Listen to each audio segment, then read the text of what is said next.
ফিলিস্তিনের গাজা উপত্যকার যুদ্ধ শেষ করতে যুক্তরাষ্ট্রের প্রেসিডেন্ট ডোনাল্ড ট্রাম্প প্রস্তাবিত যে শান্তি পরিকল্পনা দিয়েছেন, সেই পরিকল্পনার পক্ষে জাতিসংঘের নিরাপত্তা পরিষদের খসড়া প্রস্তাব গৃহীত হয়েছে। সোমবার অনুষ্ঠানে ভোটাভুটিতে প্রস্তাব পাশ হওয়ার পর বিশ্বব্যাপী আলোচনা জন্ম দিয়েছে। ভোট গৃহীত হওয়ার পর ট্রাম্প তার সামাজিক যোগাযোগ ট্রুথ ইজ সোশ্যাল পোস্ট করে বলেন, এটি অভাবনীয় একটি ভোট এবং বিশ্বশাসীর জন্য ঐতিহাসিক মুহূর্ত। তিনি জানান, এই সিদ্ধান্তের মাধ্যমে তার নেতৃত্ব গঠিত বোর্ড অব পিস বা শান্তি বোর্ডকে আন্তর্জাতিক স্বীকৃতি দেওয়া হয়েছে।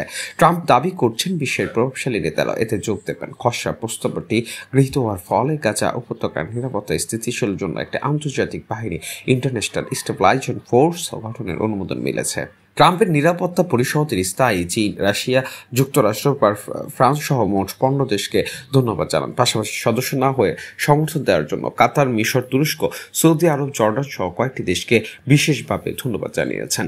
গাজা ইস্যুতে ট্রাম্পের 20 দফা পরিকল্পনার প্রথম ধাপ যুদ্ধবিরতি এবং জীবী বন্দী হওয়ার এই সিদ্ধান্ত পদক্ষেপ নেওয়া হয়েছে।